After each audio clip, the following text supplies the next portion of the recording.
Om. Namaste, welcome everyone to Satsang this morning. Welcome, welcome, welcome. And a big welcome to all of you who are joining from wherever you are for this morning's Satsang via broadcasting service. Thank you for being here, all one. Very wonderful.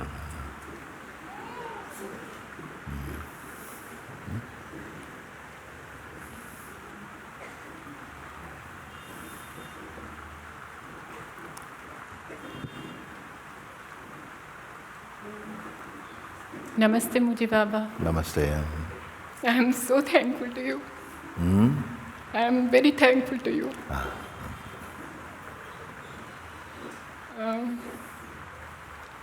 I just want to clarify from you my position, where what I have discovered, where I am finding myself.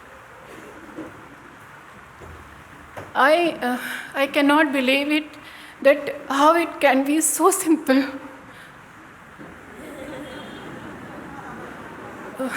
Carry on. Very good. Am I right? I hope you are.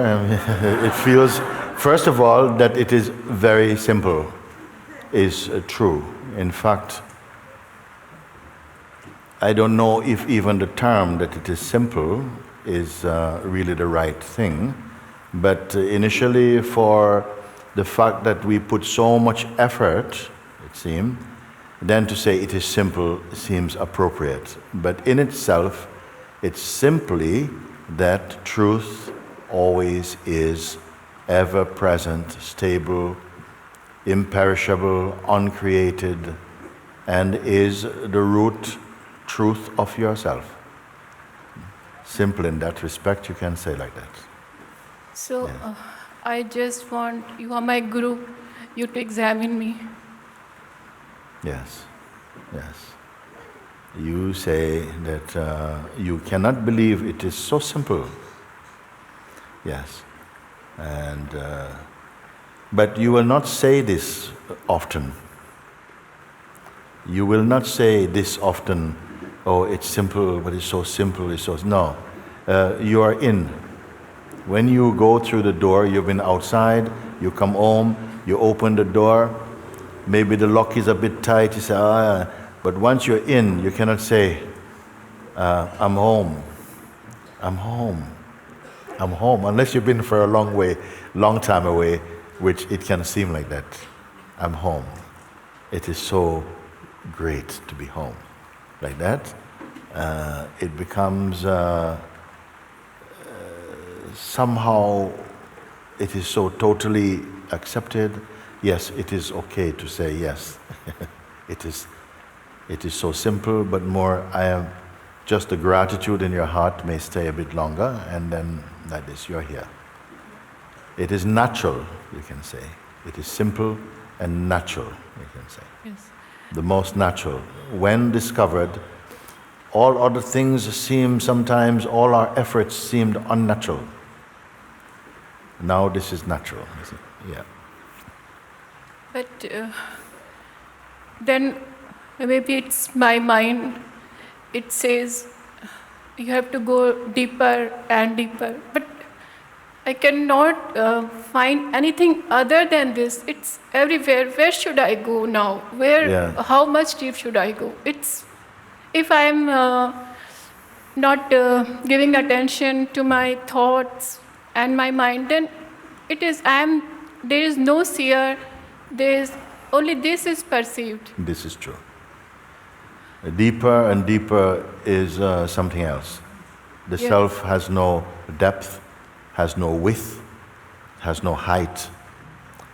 It cannot be described in those terms. So deeper and deeper is only if there's a sense of a person, still the remnant of some identity, and the voice will say, you need to go more deep, and that might be believed or something. But you have seen correctly, and you're in your true seeing and your true place. So what can I do? Where? When this is everywhere present? How can you go deep in the infinite? Who are you? You must be something, traveling, but you see that's not true. I simply am here. But sometimes it's arrogance, which I can say that the mind comes that I have found it. So please remove that arrogance and ego, which... Yes, you must make use of that and watch that. Mind will still come, even after the great seeing. Mind will still come to see if there's any business. You know, like that. He's going to come and check in with you. I mean, like you may say that, what was it you said just now? What did the mind say? It's, I have found it. Yes, I have found it now. Yes. And sometimes it says that you have not found it. You have to go deeper. Whether you have found it or you have not found it, you remain an I who succeeded or an I who failed. You are no I here. Yes, there is. You see this now. I wonder if this is too subtle. It is not too subtle. You know, you are the consciousness. Nothing is more subtle than you. So you can catch out all the subtlest ploys and schemes and cunningness of the psychological, or you may call the Maya mind. You can catch it out. And as you're doing that, you're also becoming more refined in your powers to discern the subtle potential deceptions and catch them out. And we should not say, oh, please let it stop, because then you are becoming another identity. You face each thing, yes, you know, somehow these things are coming and they need to be checked in, because what is the mind shopping for? To see if it can pull from the formless, the infinite formlessness, if it can pull a shape called the you again, pull you back into the state of personhood. So these things is how it goes. You see? We have done really well, or you know, we did it, or I did it. I think I. If it says we, it means he and you. If it says I, it means you, the person, has done something. Yes. But you have seen that the person trying to do something is itself an image appearing in the imageless awareness. Yes. I hope by now so many are grasping this. It's not a teaching to be learned, but a teaching to be proved through experience. You're seeing, whoa, it is, then because of this you can say, but it is so simple. And yet, if I retain identity as a separate person, it is as difficult as trying to jump from the earth and touch the moon. It's not possible like that. So something else. The mind, we have been relying on the mind to catch the mind.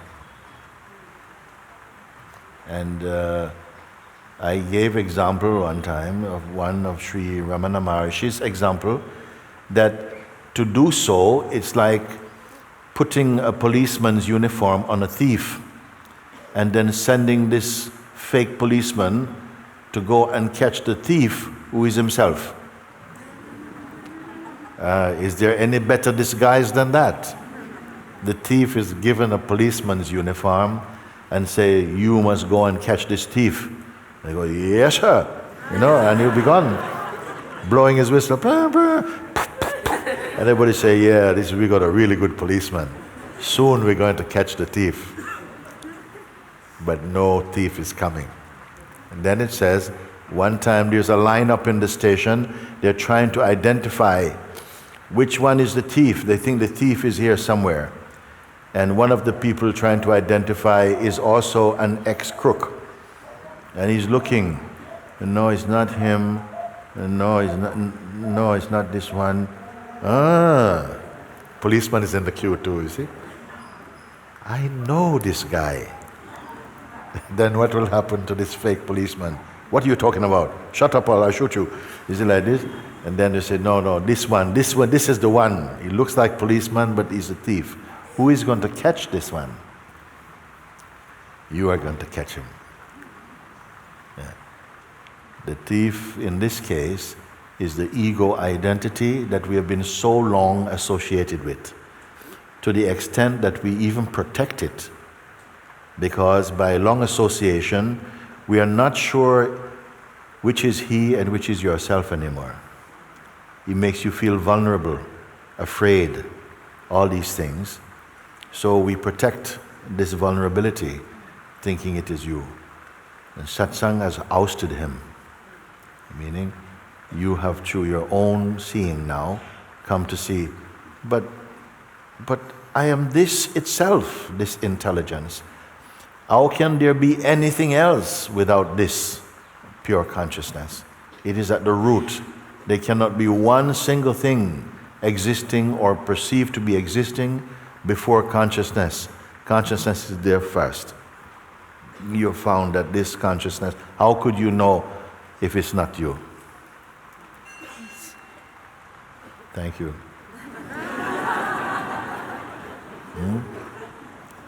But what should I do? Foolish question. Foolish question. What should you do now that you have found I am? No. How? Ask it though. Ask it, because Yes. it will be useful somehow. Because sometimes this mind is coming. So. Yes. Mind will keep coming. Why keep coming? He will keep coming as long as he feels he stands a chance. You see? Mind will keep coming for as long as he feels a stand a chance. Which means what? There must be still some subtle possibility that we are going to get identified, and at times you will. Even a jnani, an awakened being, may for a moment or two, a short time, also get caught in its own maya. But then because there's no root anymore, he quickly recovers, you see. So maybe for a short time, there will be some sense of being deceived. Somehow you forget a moment or some time you feel identified with phenomenon. And it happens, and then something wakes up very quickly by itself. It doesn't need an alarm clock. The alarm clock is already in you. Something just recognizes, no, it's not true. And it dismounts from that. So if you say, why does it keep coming, why does it keep coming? You see, this is a personal response. You keep, each time it comes, you check out somehow, and you see actually it's not true. And like this, you are refining your ability to discern the subtle plays of the psychological mind. Thank you, Moojibaba. Yes. There is one request. Yes. My husband, who introduced me to you through YouTube, he thinks that it's deep. His name is deep, and he thinks that what? We have to go deeper and deeper. So I just request you to allow him to ask his question, please. Okay, all right, okay. Where are you? So John, your wife? There, yes. What is behind your reasoning to say she or we must go deeper and deeper, meaning what? Sir, first of all, I like to thank you for inviting me, and thank you from whole of India for being the living Buddha of this century. I always tell my wife that she is my guru also, and she is my disciple also. Yes. Both ways. So many times when she discusses with me, sometime I don't know it's correct or not. When I smell something, I say ki maybe whatever you are feeling, whatever you are saying that I have found it, I have raised it, still there is something hidden in it. Yes. And then what did you say? And I say to her, go deeper in the sense you drop, you catch this one also, you destroy this one also. There is no perception, there is no perceptor also, there is only a perception. So this is what I always try to point her, not always, but sometimes. Yes, and clarify again that you are saying to her that when she says like I found it, but she's already explained the feeling I have found it is just a colloquial expression of, no? She's not feeling I have found it. Is that what you meant? Ye- You see? Yes. She's saying, she's talking to her husband, you know, I found it, no? You see? So you must know, you know each other, I won't get involved in it too much of that. Whether when she says, I found it, you say, well, explain what you mean you found it. Just, well, it's not personal that there's some I who found it. Even the I who would say, I found it, it's seen now that that is not the true place. Did she explain like that? Did you explain like this? Yes, now it's very clear to me. Now she is in the right position. Yes, yes. Yeah. Okay. And what about you?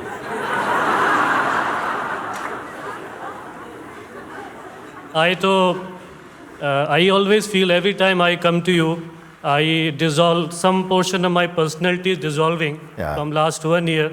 And 15 days back, I told my wife that maybe in coming 2-3 months, you might find changes inside me in the sense that you might feel that, oh, this husband is not what he used to be. Yes. He's changing very fast. And you might see that in me, my interest might change.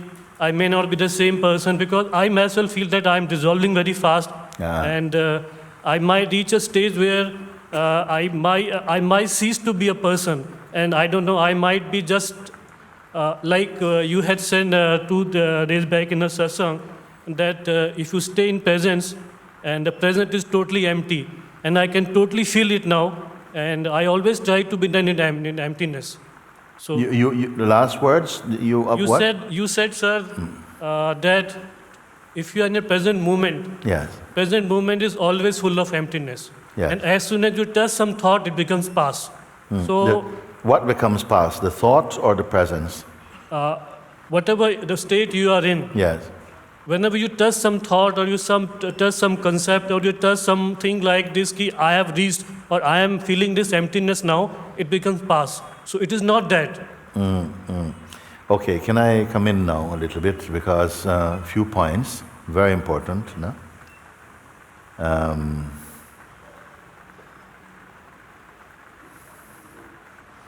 Let's start with the last one.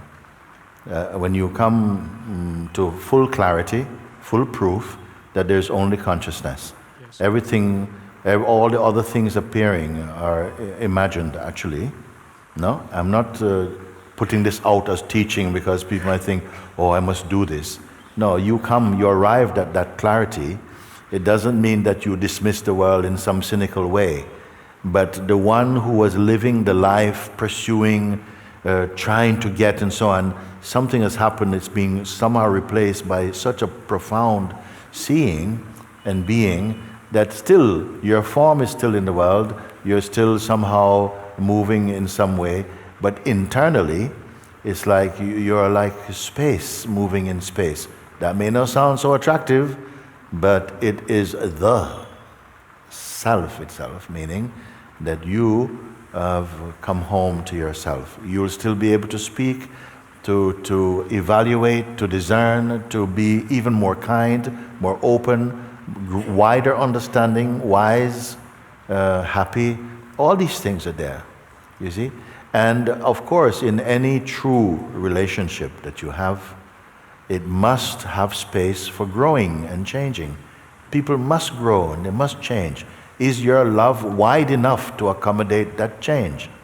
Sometimes people, you're changing and say, oh, you're changing. Yeah, I mean, I'm not a stone. Of course, like a tree is always just going to change. We are living beings. Of course you're going to change. But you are changing within love and you're changing within truth.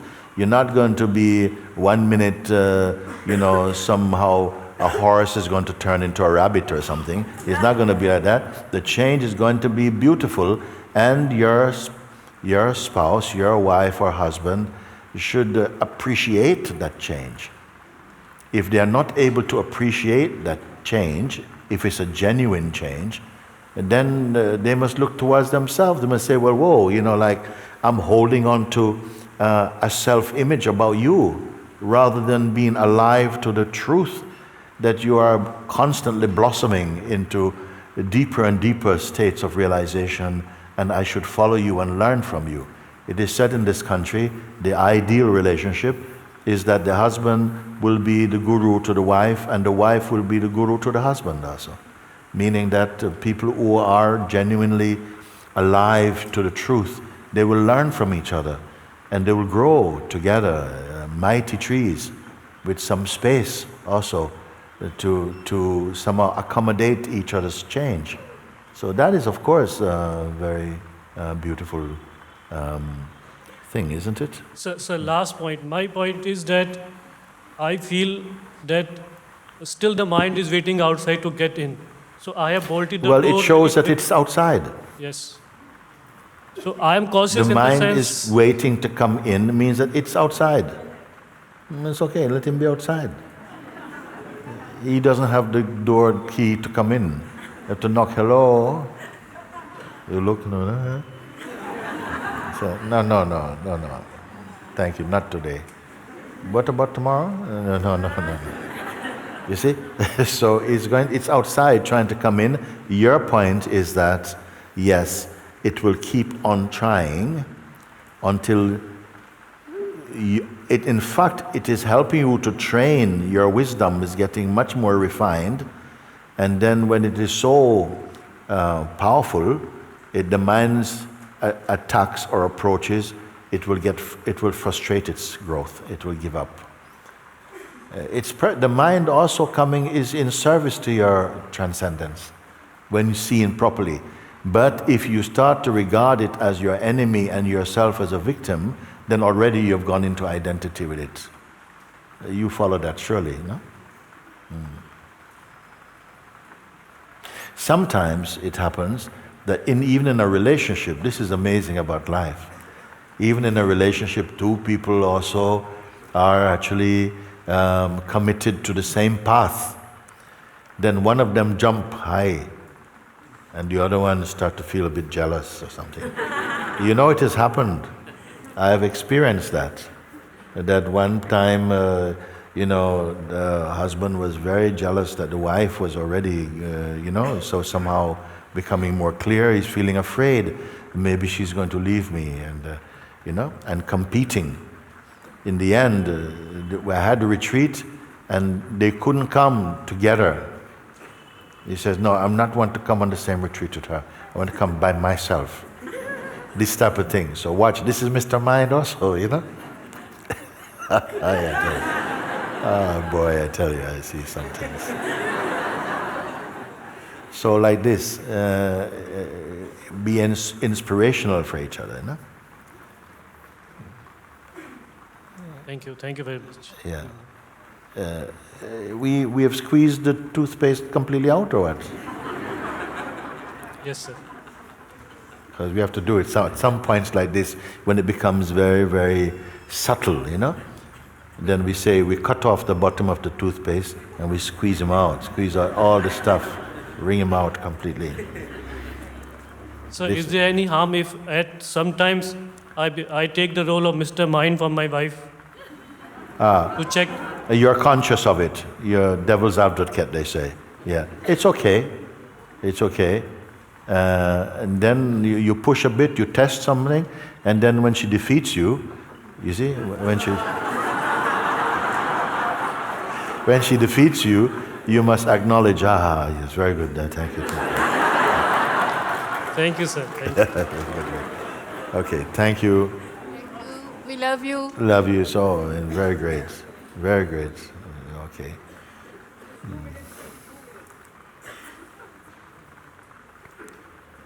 Someone is here now. They are leaving today.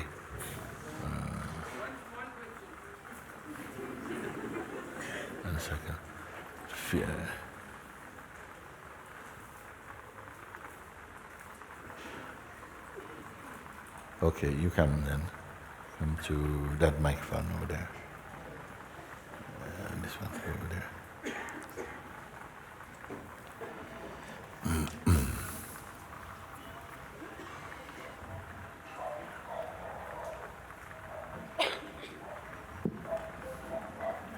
Namaste, Mooji Church. Namaste. Thank you so much for giving me this opportunity of mustering the courage to stand before you. I have been fooled a lot by this fake policeman for a very long time. Yes. And I've caught him. You caught him? Okay, what you going to do with him? I'm going to just kill him. Yes. Okay. It has fooled me a lot. It has drowned me in unending, never-ending struggle of roles, characters, and I took everything so seriously. It has fooled me so nicely. So you should get an award, no? And then you kill him after that. I want to say something because this is a very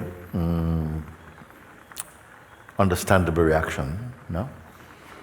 But supposing, because as I said, the mind in its psychological approach to you, to deceive and to cunningly distract you, or so to speak, no?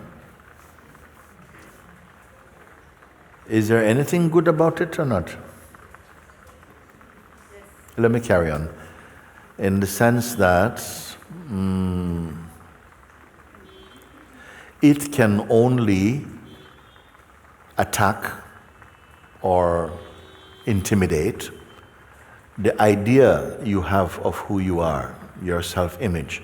It cannot attack and transcend what you truly are, because what you truly are is pure awareness. It has no second, it has no competitor. You see, the devil, as we say, is no match for God. It's not like there's God and the devil. The devil is something much, much lower. God means supreme consciousness. So, if this force, which we call the mind, has a certain range within which it can operate, and that range is when the consciousness that is appearing in human aspect believes itself to be the person it thinks itself to be, yes? And the dreamer, the pursuing things which are perishable, thinking itself to be great, thinking itself to be nothing, all of these things that we go through.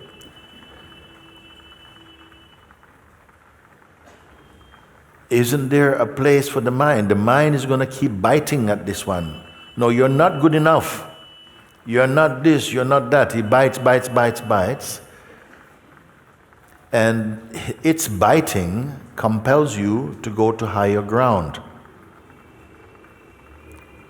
where you are free from his molestation. Higher ground means to become in such a way to a place where you are above and beyond the range of his attack. And that place can only be your true self. Then would you prefer if in the state of personhood, a state of delusion, there was nothing to threaten it, so you would just continue living in your dreams and your delusions and there's nothing to challenge that? You see where I'm going with that? So to some extent the mind is not trying to help you, that's not his role. He's trying to defeat you for as long as you take yourself seriously as a person. And it's very smart. Yes, yes. Very smart. Very smart. But Mooji, I want to clarify something from you. This is my third season here, Yes. although I spent short durations. But every time when I went back from here, a storm, a tornado just hit my life all 3 times, all 2 times. This time is yet to see. But all my detachments, or attachments I would say, my attachments were challenged. And with your help, and of course my husband's help, I stabilized in that state, and I could see myself taking that decision, okay, this needs to be detached, enough. What needs to be detached? The relationships, the very close relationships. The storm was blowing against that or against the truth? It was blowing against that. Yes. We must understand something, no? Because very often when a great moment of seeing, some profound seeing take place of this nature, you may have heard me say, a storm is coming. What is this storm? To test your seeing, it's going to come. And we often experience like, whoa, it's like, something is compelling you to act from the person, to live from the person, to feel attacked as the person, you see?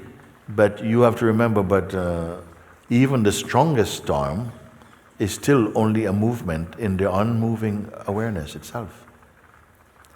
And can anything be so strong that it blows away not just your conviction, but your proof of seeing? And that's how you'll be tested. Otherwise, maybe you leave and you just become a bit complacent. I've done it. Top of the world. But something comes and shakes this mighty oak is shaking. Branches are breaking off like this. So what's to be done? Maybe something feels, now that I've conquered the mind and know I am, that's the end of things. From now, plain sailing. I can book my place in heaven, everything is fine. But somehow the storm comes. And the storm comes what? It's up to you to see that the storm comes to weaken you or to strengthen you. You choose, you see. The storm comes, it's you didn't really do it, and you're about to lose everything. Everything you are going to lose now. And you say, well, who is it speaking to? What's left of you for the mind to be intimidating? Then he's still showing that perhaps here and there you have your little stash, hideout someplace, and he's going to blow those up. You're looking, oh yeah, and you have a chance to see, yes, this can be seen. You see? In the earlier talk we had just now, something got left out. I'm reminded of it now.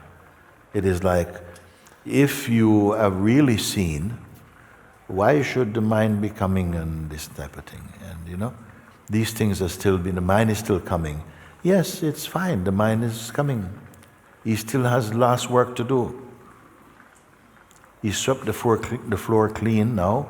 Now the floor is clean, he's about to dust the mirrors also. He has to sort of shake out the curtains and everything. You see? Don't worry about it, let him stay. He cannot stay longer than you. You are not staying, you are here. He's a visitor, he can only come and go. So like this, you are using all these things to clarify just how perfect the self is, actually. It is not, it doesn't have anything it's attached to protect attachments.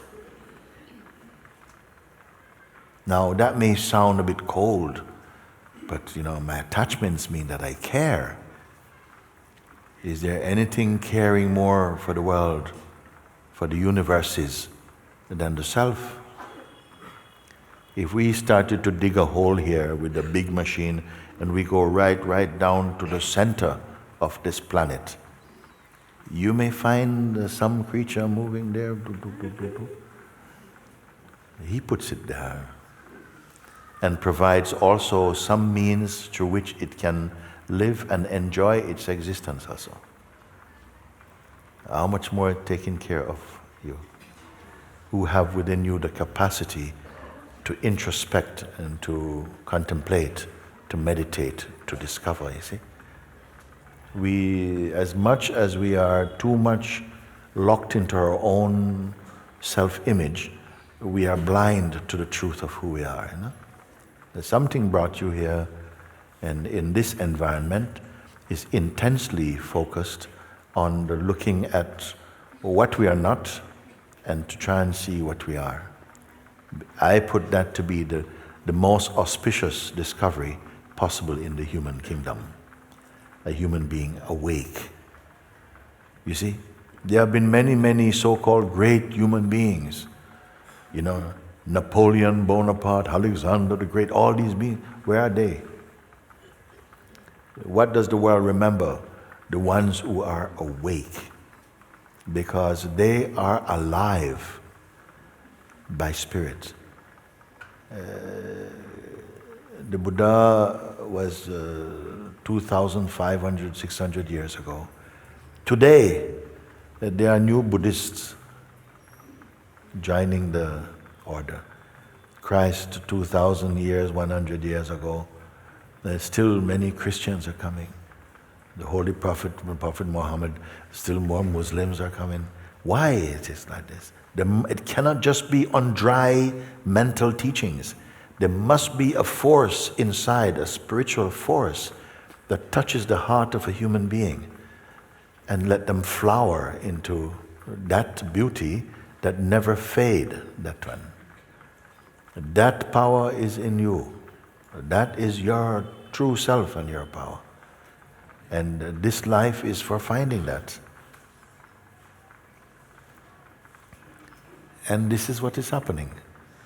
More and more you're seeing, for so long I thought I was this one, losing and finding and getting and, all of these things, accumulating, afraid, trying to protect. And I see that within my own self, not from somewhere else, within the same body, it's flowering a deeper understanding of life. And I feel still, when I've surpassed that old identity, I feel more me. Yes. Like the less you are, the more you are. What a paradox. You're a bit afraid, no, if I take that risk, I'm becoming more empty. I don't want to be empty. But something encourages you and you somehow find that, whoa, more emptiness. And it is so beautiful. Everything is so beautiful. Even why? Because this, whatever this is the very source of beauty. You see, we value things because we value some things that has quality and so on. That's fine. Nothing is wrong with anything in the world. Paramatma made all of them. No? But to be attached to them and to feel that they make you better, wiser, that is not true. Yes, by all means we can enjoy. There's beauty. The Supreme has made somehow the world beautiful for the eyes of all those who live on this planet.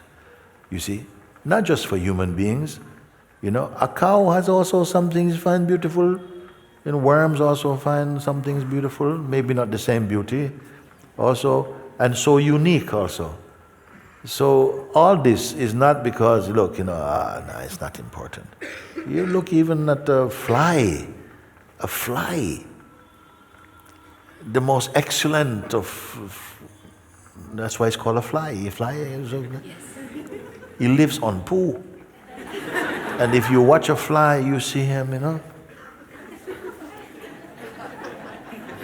clean.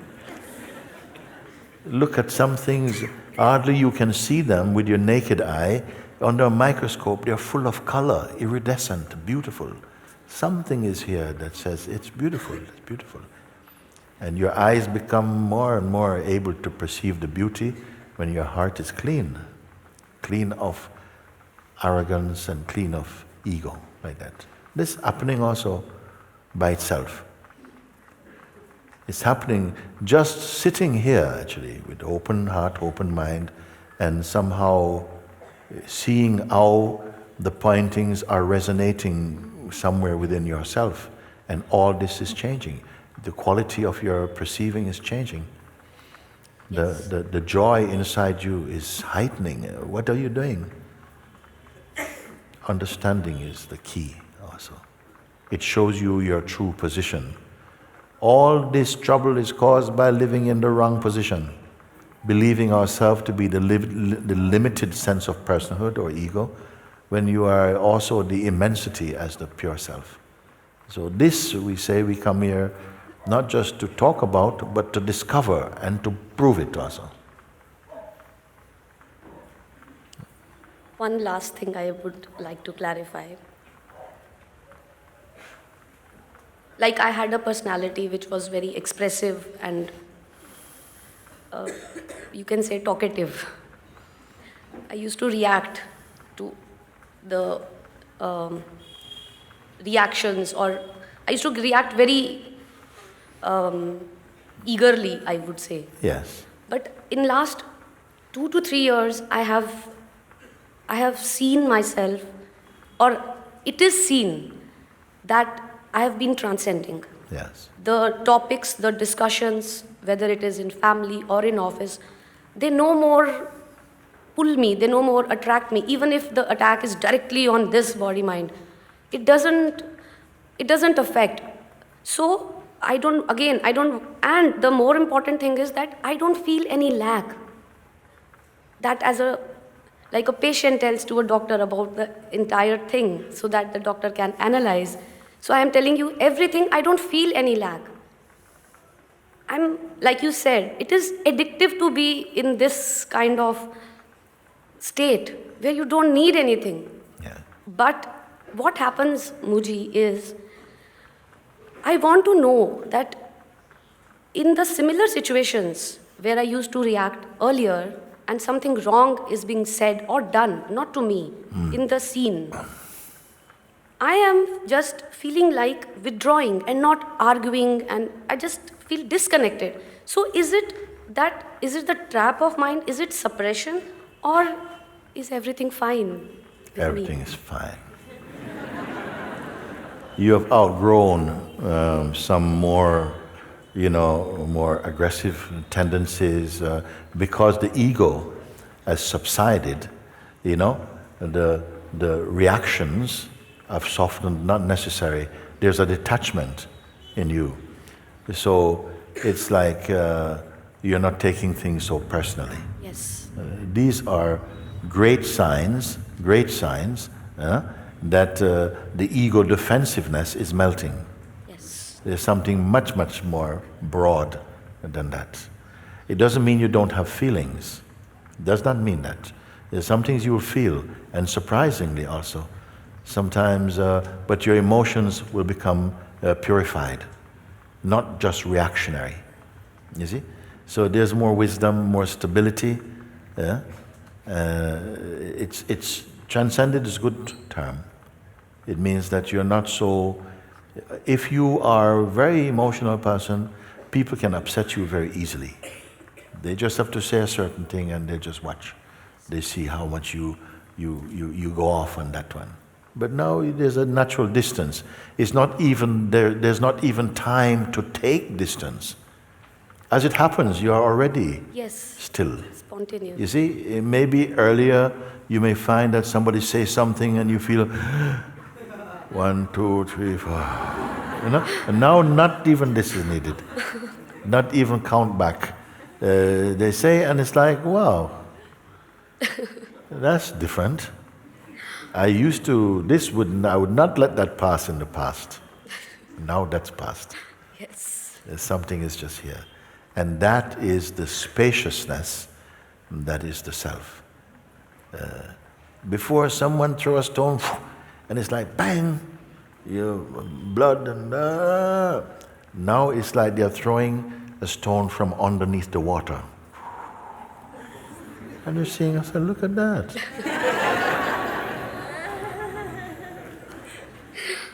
It's very good. It's very good. And it will continue becoming even more refined without any cynicism. Yeah, something sees that. And I can't tell you how great it is. It's very good. It's very good. And you're much more free also. You're more spacious.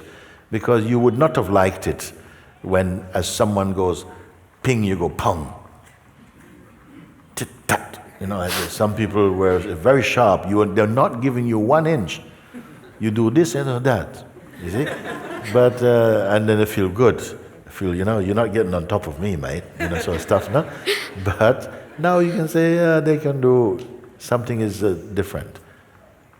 That doesn't mean that there won't be a reaction that catches you, but it's okay. It's all right. It's okay. No problem.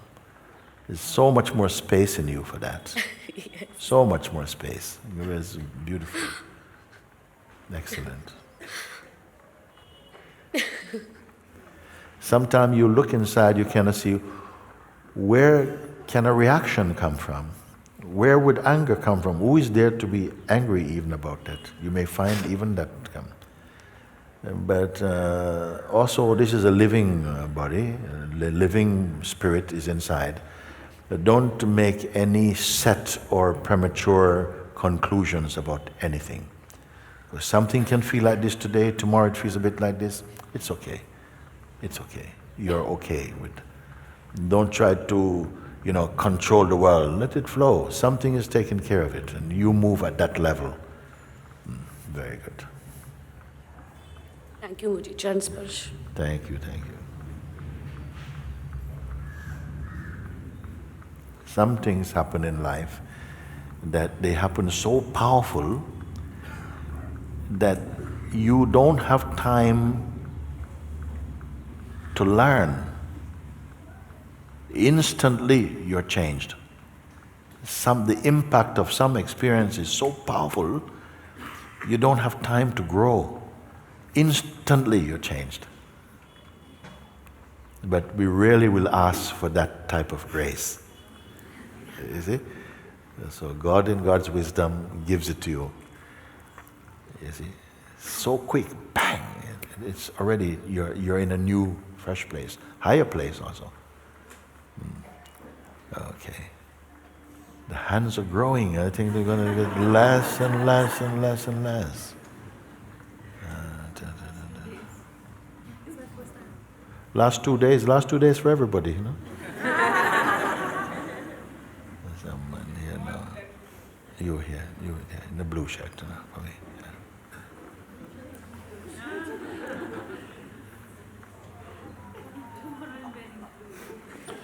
She says, I'm keep choosing the blues. Not consciously, okay? Not intentionally. Okay? Yeah. Thank you, Master. Thank you. Just like you said, ki something sometimes happens, grace give you something like very impact, and something happens, you don't have time to learn. Yes. Or you get something.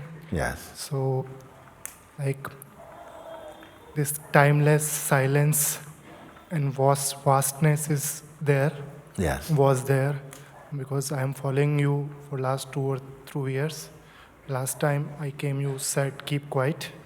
So I just kept quiet, and this timeless silence and vastness or something is dissolving and dissolving. Yes, yeah. And in last some days something happens and the tail is fallen. That observe this beingness also. This observes this silence also. That which observes silence itself. Silence Yes. and beingness also. Yes. It's the last thing. Yes. There is nothing beyond this. Yes. Even if attention sees it, it's seen by it. Yeah. It's before that attention. And thoughts are there, but no thinker now. Yes. It just comes and goes. Wow, look at that now. Very encouraging. You see? Yes. That which even the subtleties of the sense of presence, the sense of being, peace, joy, all these are also perceivable. Even the sense of being, by which we rely upon, this is, I know I exist here. Even that also is seen. Also. That which sees it, there's nothing behind that. to see it. There's nothing in front of that to see it.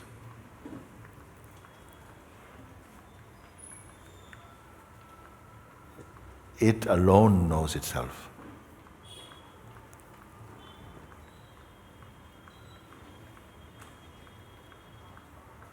Rare.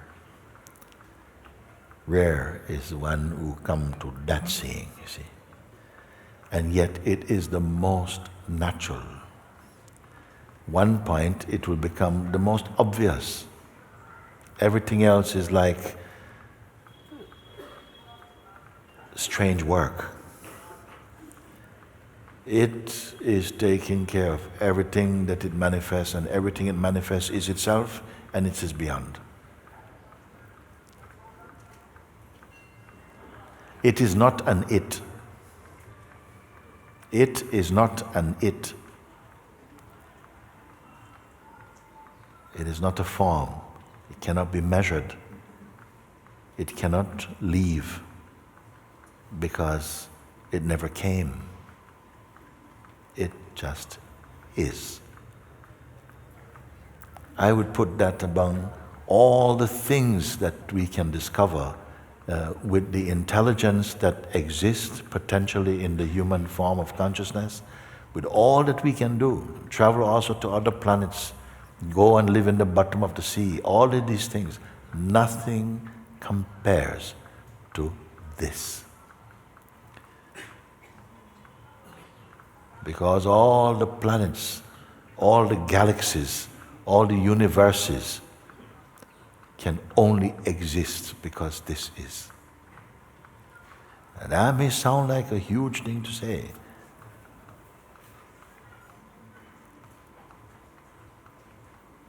And yet, in a sense, it is the most simple.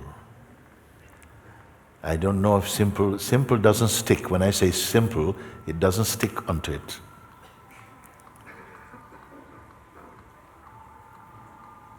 When I say it is all-pervading, the label doesn't stick onto it.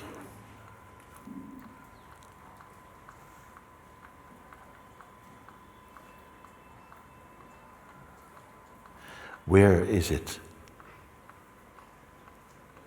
Or where is it not?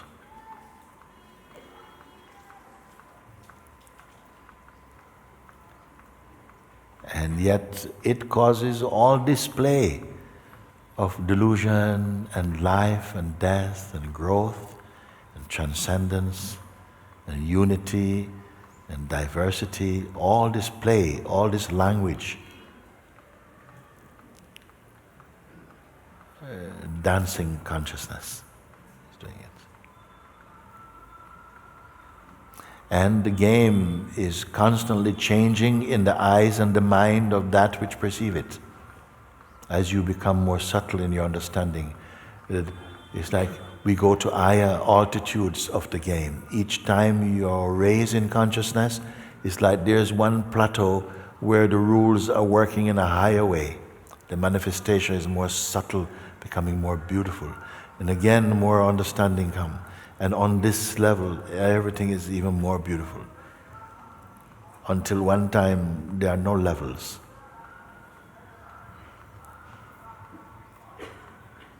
I don't want to put it at the mercy of time, to say after this thing and then after that thing, and somehow it's just a kind of refinement.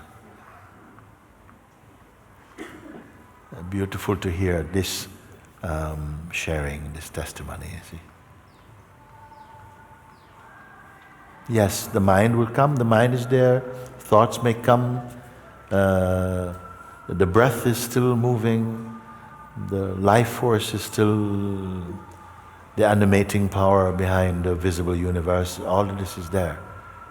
But it is inside the great seeing, the great knowing, the great is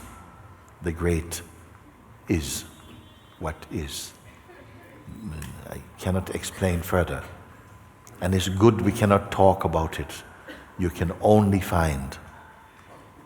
If we could talk, the mind would live in the talk. But now here, the mind is run out of oxygen. He can't breathe here. Here is only for pure seeing, pure experience.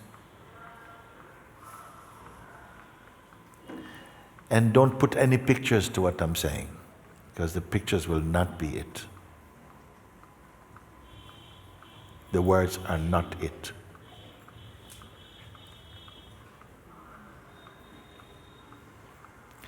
They're only some kind of clue. The rest, the magicality of the consciousness, will somehow convey that.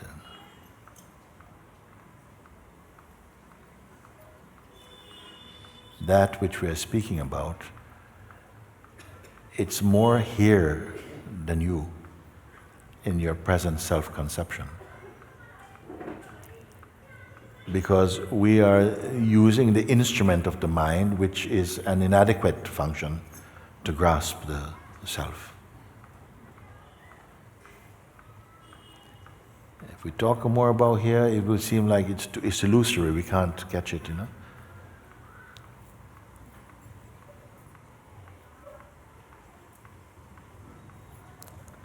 Very good. What more we can say? What more can he say? None more need to say anything. Somebody may ask, okay, well, now what then?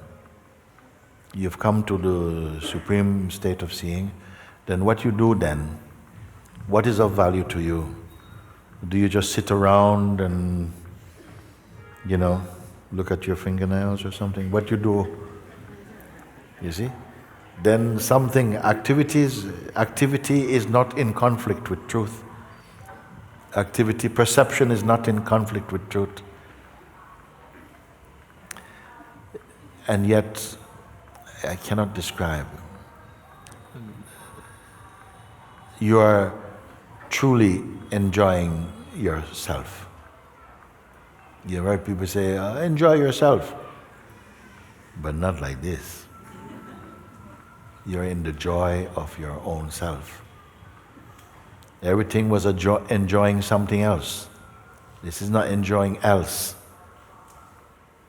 There's no duality in this enjoying. I better stop now. If you go on, then I will mislead you. Thank you, Master. Thank you. There are some thoughts and some desires, but I surrender everything in your feet now, Master. Yes. Thank you so much. Very good.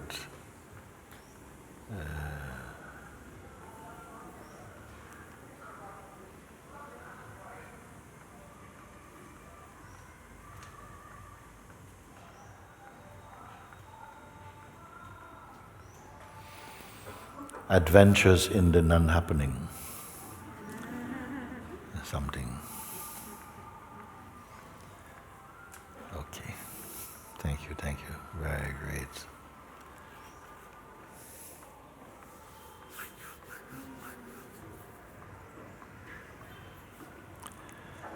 Okay.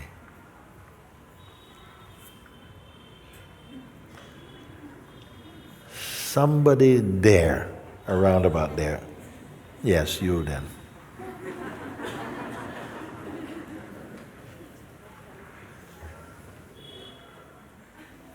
Mooji. Yeah, good. I think invitation is more than enough, and every day in the invitation I'm reaching to a certain place. But before a few days I got this doubt that you mentioned that there should be three things, like the first bird in the dynamic world, and the second one in the observing the whole thing, and the third aspect, which is perceiving the whole thing. Is it compulsory that the whole thing should happen, or just the invitation is enough? Invitation is enough. I love it when I hear people come. You are not the first. Somebody has come recently and say, Mooji, the invitation is enough. You see? I say, okay. And then be with that. If there's some other space in which it wants to play, then it will show itself.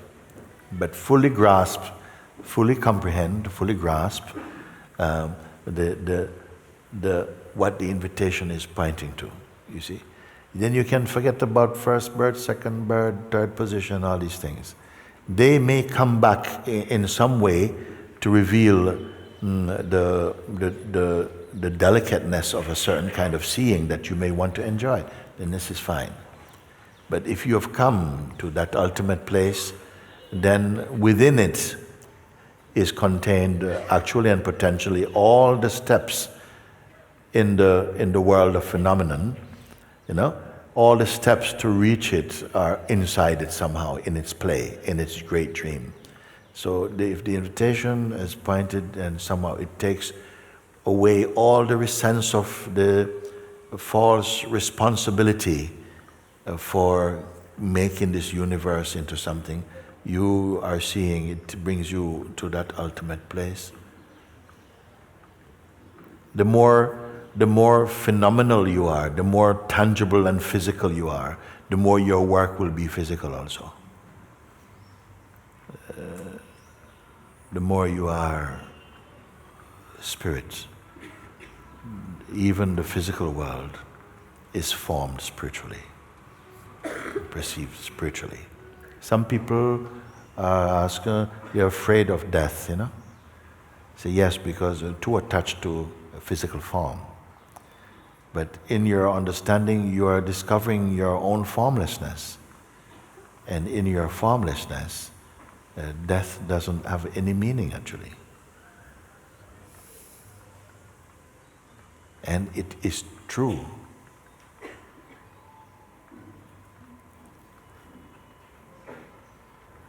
Nothing against the form. Thank God for the form, thank God for the body, the senses, health, the ability to think and to reason. All of this, make use of them.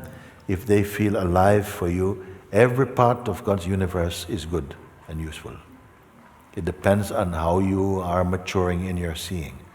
You're becoming more subtle, then your world is not diminishing in terms of its scope. It's not that the more you are aware of who you are, you're coming into a tiny little world. It's no tiny little world. And there's no immense world. It's not like that at all. Joy is your world. Peace is your world. Love is your world. Unity is your world. Harmony is your world.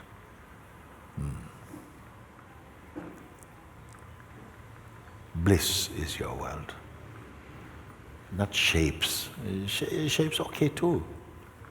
They're also made from bliss and from love. One more thing, Mooji.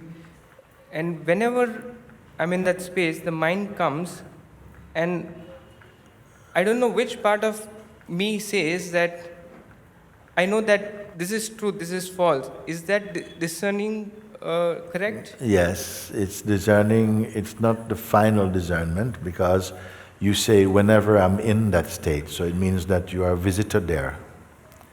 You come and go, you have season ticket or something, you come and go to this state sometime when I'm there, but when I'm not there. But you must look and prove for yourself. Is this, is it limited so that I can leave it and return to it? The I who leaves it also is imagined in it. And the I who returns to it is also imagined in it. This you must confirm. Take time and sit with it. Don't think that what we are saying here, you come to Rishikesh for a few weeks or so, and I got it, no? Like this. No, throughout your unfolding time and space, something keeps on just refining and going much more clear. It's burning the possibility of delusions. It's burning all this, the attractiveness, the potency of the alluring mind to call you into shape. It's destroying that in a most beautiful way. It's not a violence. It's a beauty. It's transcending the lower states of consciousness. You see? But you said rightly also, at a certain stage, one might find oneself saying like, yeah, the mind is coming and saying, wow, you need to concentrate more to become closer to the self. And say, no, that's not true. This is true. Yes. And if this is not a something, that this includes here also, includes the mouth and the voice and the mind that says this, then this you are. You see? Mind is calling, knocking to see anybody in the house. Then somebody opened, nice to meet you. You remember me? You say like this. So this will happen. This will happen. It's like your ex is in the neighborhood. Little SMS, just passing by. Any chance of a coffee? Is it? And you're remembering, that's just, we know where that's going. We're not going down there. He says, yeah, but I've got your favorite chocolates.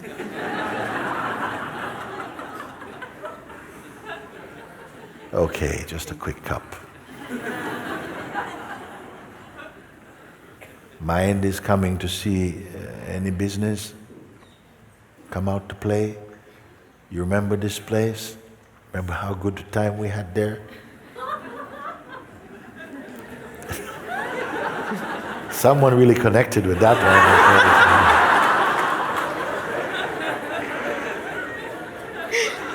one. Yes. So like this, for a while, because maybe there is that play of, coming, when I'm here. So the minute you say, when I'm in the state, the mind goes, You understand what I mean by that? When I'm there, I'm strong. The mind. Okay. So then he's going to come to you. He sees that you're not a full-time. Let's come out to play a little bit. Yeah. When you see, these are not techniques of speech. This is the depth of solid understanding and confirming, you see. But this is not an excursion. This is not a coming and a going. The play of comings and goings are within the realm of the changeful, and that is fine. I don't have to try and make what is by nature changeful unchanging. Why waste time? It doesn't work any more than trying to make that which is unchanging changeful. So see things in their correct way. You have come to the place of total stillness, but there's no one being still. You've found peace, but you're not a peacekeeper. You're aware. You are the awareness, but you're not somebody being aware. You see why I say this and the subtlety? Because the mind is there also. It's all great. The mind is there helping you, in a sense. You can decide if it's help or whether it is obstruction. It depends how you use your discernment. Beautiful, beautiful. When you have conquered, you look back and you say, wow, it's a magnificent game. Magnificent. When you have not conquered, it's, oh my God, life is so unfair, and like this. At this point, it's just that the watchfulness is there and everything is happening. There is a place within you where you can easily also admit nothing is happening. Suppose I would pull two people from the group and say, please come here, and you, sir, you please come here. Please tell us, for you, what's happening? This one may say, oh, Mooji, that's a very unfair question. There's so many things happening right now. How can I begin to speak about it? There's just uncountable things are happening. Okay, one moment. What about you? What's happening for you? Nothing. Nothing is happening, Mooji. And I say, thank you, you're both right. Because here, unless or until the mind says something happens, experientially nothing happened. What's happening? Some ants walking up the side of the pole. Oh, look, there's so many ants. Ants are walking here. There's 1, 2, 3. Yeah, you see, you can be like this if you have this type of mentality. Another one is rooted in the silence of their own self, and all different things are moving about. You say, okay, what's happening? And I said, nothing is happening really. Yeah, but the people are walking. And I said, yeah, what makes that a happening? It's not happening for me. What means happening? Yes, life is there, it's moving about, but what do you mean by happening? Maybe things are happening, but nothing is happening to me. And who are you? This I cannot describe. I'm all of this, and I'm none of this, and I'm beyond also. You don't have to answer in this way to everybody. You may answer to somebody like that. But somebody you might answer like that and they go, that guy is cuckoo completely. Take him out. No? So it's not the you personally is answering, from the wisdom come. Because the self is not responding to impress anything. Always to nurture, always to give, to raise up. Thank you, Mooji. Thank you so much. Somebody there? Yeah. Ah, okay. Okay, start. Maybe we'll finish before she gets to the microphone. Thank you, Mooji. I just want to expose myself.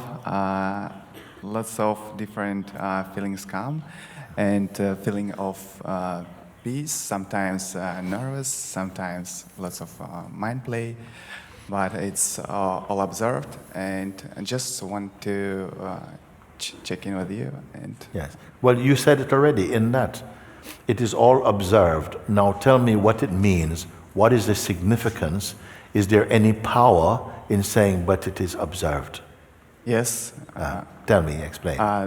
the observation is not touched by anything, just observation. Yes.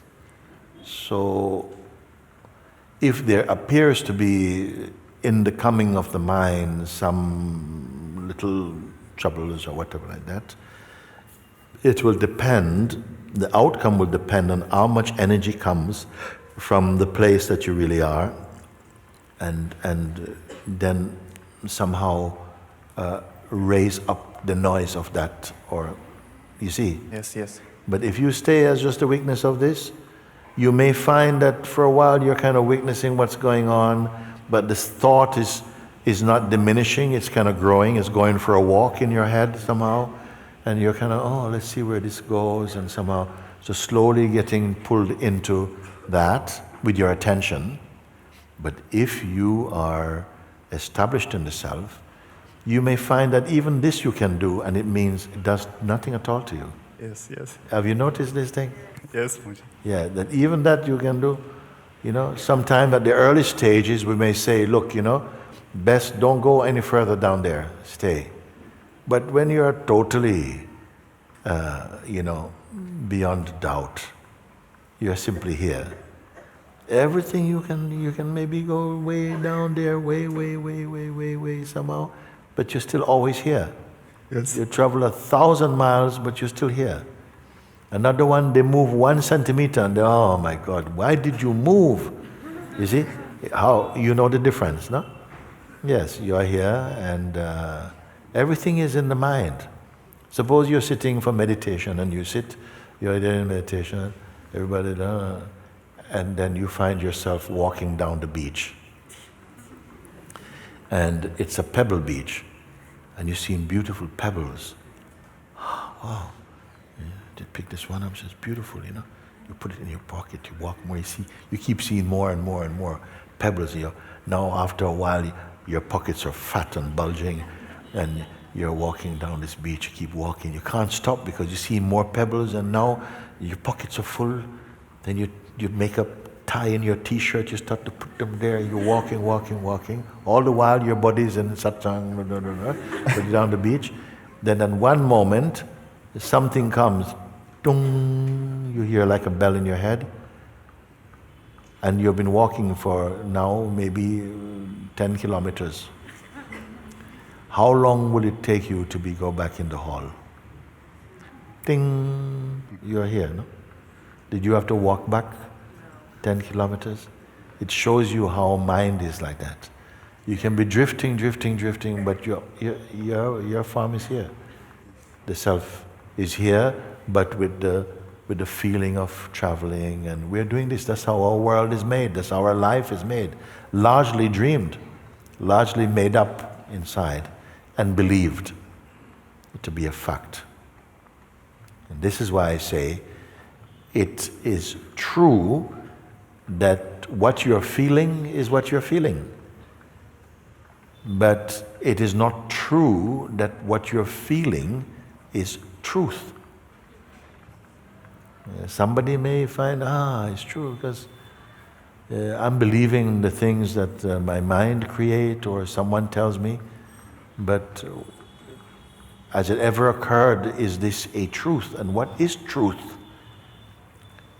True, you can say, there can be millions of this is true and this is true. But what is truth?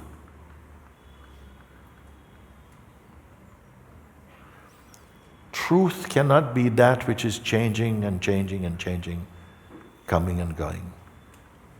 It cannot be that. It must be that which is unchanging and yet is never stale, never stagnant.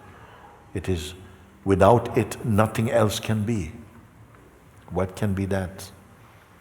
It's not your body. It's not even your mind. It must be something earlier than mind. And this is what you're here finding out. The finding of which puts an end to death. Death means what? Not that the body will not go, but that which you have found can never go, can never die.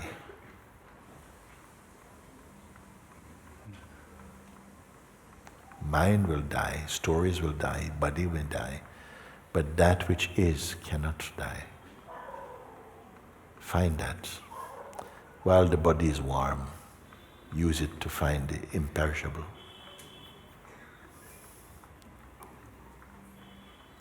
That's very good. Thank you. Thank you. Very nice. Thank you for saying. I think there was someone came up just behind you. Okay, you say now and we see.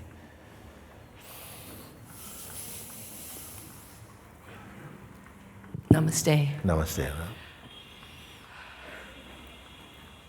It's amazing the truth that resonates, that what you say just really grabbed me. And yesterday's Sangha, or the afternoon Sangha, with so many countries here, how your truth must resonate with everybody is just amazing. So that's just a little side note to say thank you. Yes. I came really far in California to ask this question about prayer. Yes. Because the invocation says that, can it be influenced? Can it be manipulated? Can what be manipulated? The invocation? The invocation? The invitation or the invitation? The invitation. Can it be what? Can it be influenced? Influenced. Can it be manipulated? And I wonder about prayer. Yes. Because of something in my life. Okay. Before I come to the prayer, let's go back to, can the invitation be sabotaged, or can it be manipulated in some way.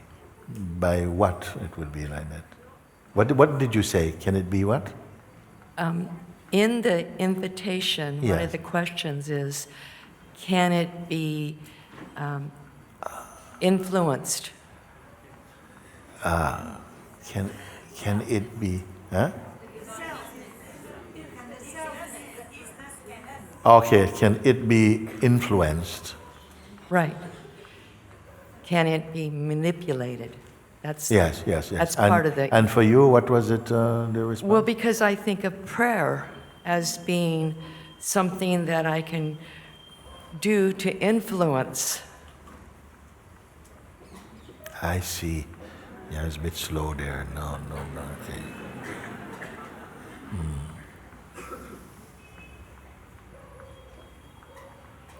I see. I have a daughter that's really sick with cancer, and she's a biomedical engineer professor, and she's trying to make her own chemotherapy, and she's going to every doctor, and she has a new tumor just yesterday in Satsang, and C2 right up here, what's going to control her breathing, her spinal cord. And before I could even go with her, I had to come see you because I too get very emotional, and to be helpful in a situation, I need to have. So And now so I wonder can, about prayer. And yes, it is very, very powerful, especially with faith. With faith, meaning that what we found, because we know the miracle of prayer. We know very well also, because sometimes people have been very, very sick and been prayed for, and they recover in very miraculous ways also. It happens. Cannot guarantee this one is going to be like this, but there are signs also that come. My prayers are very broad, also prayers come not just for the physical well-being of someone, because we always include that, but also for their spiritual maturity and for their awakening within themselves, irrespective of what the physical outcome will be. But we always include prayer for well-being and for recovery, if it is in the will of the Supreme, written like that. And it works, but it cannot. As I say, it often happens that I'm very cautious to talk about this. But if often people in the Sangha, they ask for prayers for their loved ones or something, and somehow the energetic responses are more stronger somehow for people who are in the Sangha. It seems like the responses in a positive way seems to happen when prayers are made on their behalf. Sometimes people will come and ask like that. But yes, prayer is very, very important. But prayer, if the best of prayers is rid me of ego and merge me with you, that would be a great prayer. We pray for things also, and for people, this is a natural thing. You pray for their well-being, pray for their success. People want all kinds of prayers. People want a prayer for their business, they want prayer for their health, they want prayer for their holidays, they want prayer for so many things also. And that's fine, it's not that Paramatman gets tired of it. But chief amongst prayers is the one who pray, rid me from ego and merge my mind with you. That would be the highest prayer.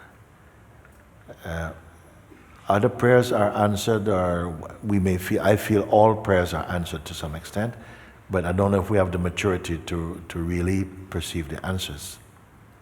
Because we want things to go the way we want them to go, naturally from a human perspective. But suffice to say for now, a prayer with deeply expressed, and one who has faith also gives power to prayer. Yes. So it can be influenced? It? This is a very, very, very subtle question, if I'm to answer it correctly. It is not that it, whatever way it goes, it was already written. You understand? Whatever way. Supposing, someone over here is in a certain state and it's clear that it seems they're going to continue, then they'll drop the body and so on. And then someone prays, please, we pray on behalf of this brother or this sister that their life, the life force stays and that they recover and be fully healthy and whatever. And it comes to be, then you say, was God influenced by that prayer? You see? Well, it's not something that happened now. It is already written that this will be like that. If you say, someone has asked me about free will, do I have free will or not free will? And I say, actually, if you say, I have free will, so I can, if you ask me a question or an opinion, I can change my mind 1,000 times. And just before I answer you on the 1,000th time, I change it again and say 1,001 time. Then the response can say, that was also destined. Whether you can accept or not, you see. So, from a human level, we think, wow, but we created a shape that wasn't written, and it's happened. No, nothing can surprise the Supreme. It is all, no matter how unique. It's said also, not one hair falls from your head without the will of God. No? So in that, your mind has to be wide enough also to appreciate you cannot surprise the Supreme Self. So if in your heart you feel, I make this prayer, and also automatically, in hearing what you speak, my heart also go with you in this prayer. You understand? So like that, and then I leave it, it's good. And it's okay for me to know that you're with me? Because I say so, yes. Okay. Thank you. Yeah. You see, many people in the kind of Christian language, spiritual language and way, prayer and healing and so on is very, very strong, and manifesting very, very strongly these days, for instance. In different religions, the emphasis is maybe different. Not so much on restoring the body and preserving the life force in the body, but more becoming awake to what is true and everlasting, and the possibility that oneself can awaken to one's unity with that, rather than a state of grace acting upon a sense of separation. So that unity also is very, very high, that you are discovering yourself beyond your person, and to come to recognize the spaciousness and of that which is, that you can come to see that you are not just a form, because all forms are limited in time and space. Because time says, all that you see or imagine belong to me. I devour them. Only one thing I cannot devour is the awareness from which I come. So all things that are of form, they are subject to change. They are not stable. The one who has awakened to the timeless within themselves is not bound by time. And so all the varying religions are showing a different aspect of the Supreme. All of them together, for 1,000 years of evolving, cannot convey this much of the immensity of the Supreme. You cannot come to the end of that Supreme consciousness. However much we study, however much we evolve, at best you can come, not through the mind, you can come to harmony and unity with that. But you cannot study it and know it. It is as though it says, you can get all the greatest minds together and you cannot reform 1 second of my reality. But if you love me, I'm all yours. And I am you. You cannot by intellect grasp that which manifests intellect and even the sense of knowing. But no despair, you can come into harmony with that, a oneness with that. And that is the great opportunity of the human form, of all sentient beings, share the same one DNA as pure consciousness. Unbound joy, unending existence.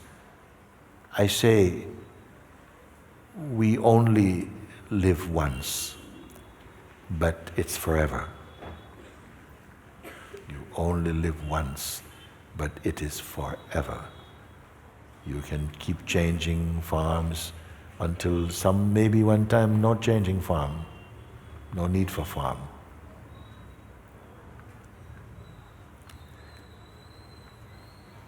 I won't talk about these things too much. When we are ready to absorb, maybe a few words will come. For now, what we have shared is more than enough. And whatever is required to attain this understanding, you have in abundance already. But simple pointing, simple recognition, all that I perceive through the mind and the senses is a traffic of sensation flowing by. Including this body is also part of the flow. But that which is in this body, this is the unchanging self. And the word unchanging should not be taken as a limitation. It is the limitless one. It's the limitless one.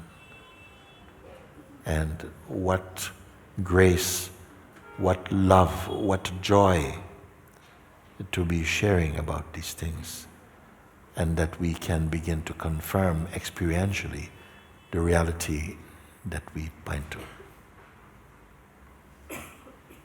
This morning in meditation, I was marinating in the last, yesterday's satsang, the last guy that was trembling, and I felt the same thing, and you were saying it was contagious. Yeah. Other people were getting it too, so I just really accept it and Yes, thank you so much because sometimes I feel like I've got trauma trapped inside of my cells and I can't, I need your help to completely dissolve. So thank you so much. Yes. This love, this peace, may it become contagious again in this world. Meaning that people are so drawn to it. When I say we are the seeds of awakening in a sleeping world, it means each one coming into that understanding, even just moving in life, wherever you go, a garden will grow there. A garden of something beyond the senses, something will grow there. Yeah, it's Yeah. whatever I touch seems to just be golden, but yet in my mind I don't feel like I'm. Yes. Yeah. The mind is going to become smaller and smaller and smaller thing for you. Thank you. It seems when we are identified, the mind is big, big, big, big, big, big, big. When you're not identified with personhood, mind becomes small, small, small, small, small, small, small. Thank you so much. Okay. Good, good, good, good. Thank you.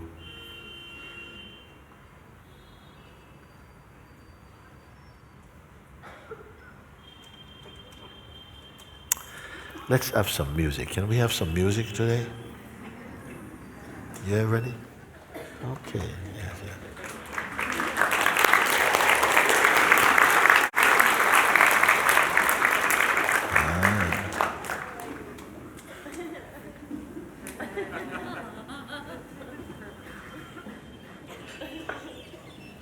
Okay.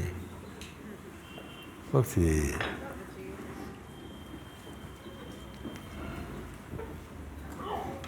Ah.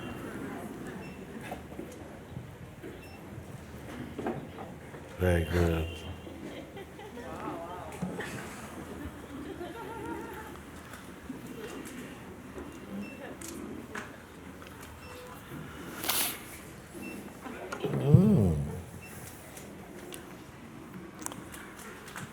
Nice company.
I was carrying this weight for so long, thinking I was someone, there was something wrong.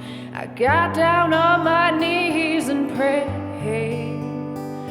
and I asked God to show me the way. He sent me my master to help me see that I am empty and I am free.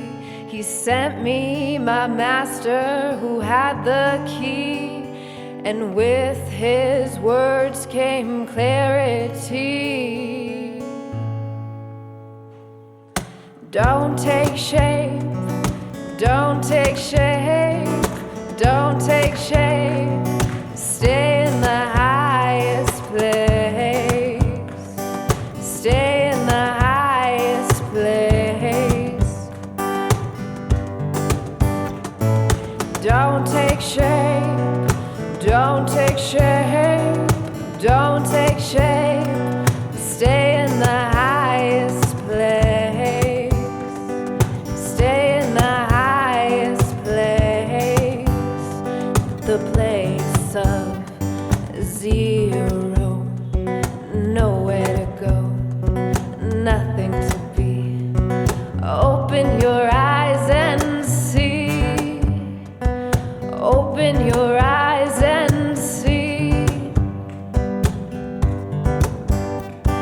Zero, nowhere to go, nothing to be. Open your eyes and see. Open your eyes and see. When I was hurting, life was a burden, cause the mind was inside blurring everything that was occurring. It's so disturbing, this mind's version, but this deception has been corrected. My perception resurrected. There was a time when time was a prison, but timelessness is inside vivid. This is the gift of wisdom, the gift to see life without division. This is the grace of the master, so we don't chase after the fakes that often capture. He takes us to the pastures where we taste this rapture of this grace that's pure. Don't take shame, don't take shame, don't take shame. Stay in the highest place. Everything's clear and nothing to fear. Stay in the highest place. Don't take shame, don't take shame, don't take shame. Stay in the highest place. Everything's clear, nothing to fear. Stay in the highest place. Nearer than near, always right here. Zero, nowhere to go, nothing to be. Open your eyes and see. Open your eyes and see. Zero, nowhere to go, nothing to be. Open your eyes and see. Open your eyes and see. Open your eyes and see.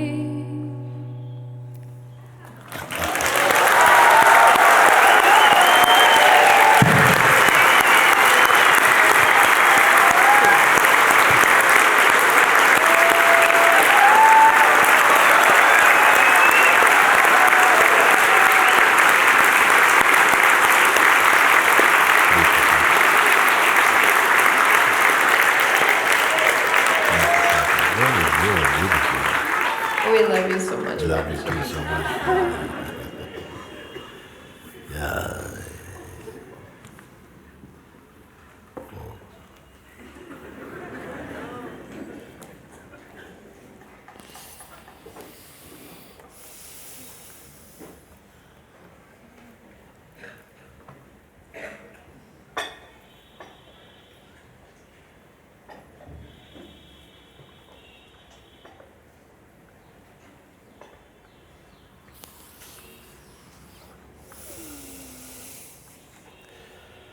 Okay.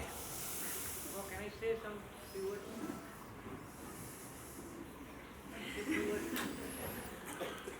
Okay, give it 2 words again.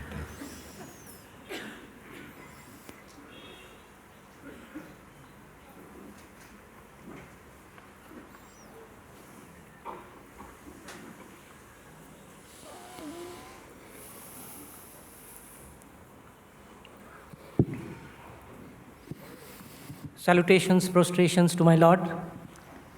The pointings you gave to me on 28th February and the invitation the very next day were the few nails required in the coffin containing my unconscious body, ego, and unconscious world.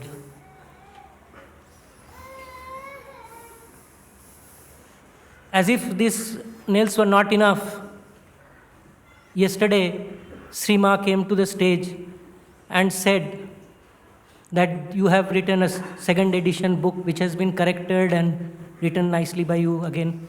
I have never read that book earlier, but somehow I was in consciousness, but I came out from the coffin. What happened about the coffin? And I purchased that book, grabbed that book, and I was tempted to purchase 2 more malas, 6th and 7th malas also, and then went to my room in where I'm staying and went inside the coffin. And you know what? I opened the book and what I read, 550 it came. I'm not joking. You were outside with a hammer, with a nail again, and you were saying the ego is not alive enough to be killed. It is a ghost. You should expose it as an apparition. Apparition is a dead man, ghost also. And it will vanish. Whereupon it will vanish when you see with your true, in the light of your true self, true eyes. True seeing, in the light of your true seeing. I closed my book, I was home again. Then again I was tempted to open the book. And what I saw? Punjaji's with a nail again and a hammer. And what he was saying? The one who follows the thought is also a thought.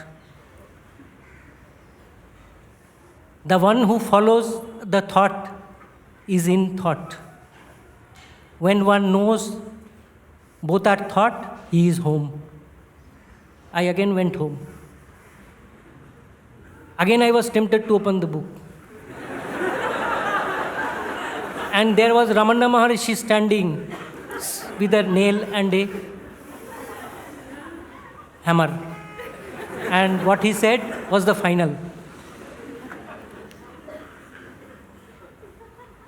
The thought, who am I, will destroy all other thoughts. And in just like a stick used in the burning fire, the thought, who am I, will also get destroyed. And then will arise self-realization.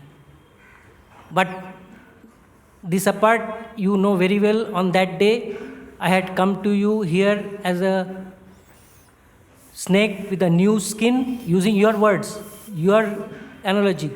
But the old skin was also touching and with me.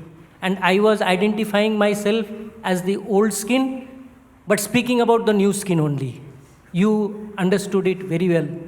And you tried your level best with all the pointings at your disposal to disconnect both the skins. But I'm sorry I could not understand on that day. But this realization came yesterday morning, very, very clearly. Thank you very much. Thank you. You are the Ashtavakra of 21st century. Thank you very much.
Baba, help me to do this all also.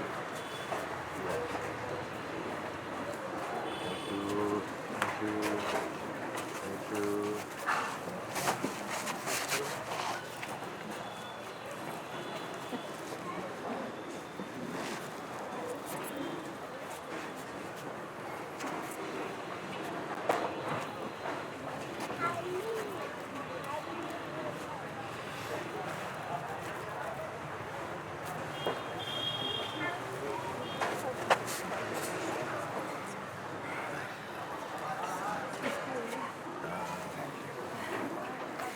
I love you so much.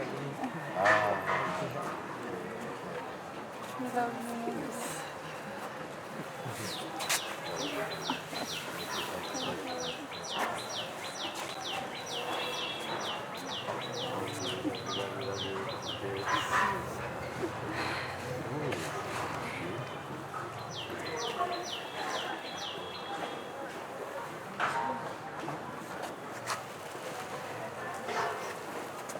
Thank you so much.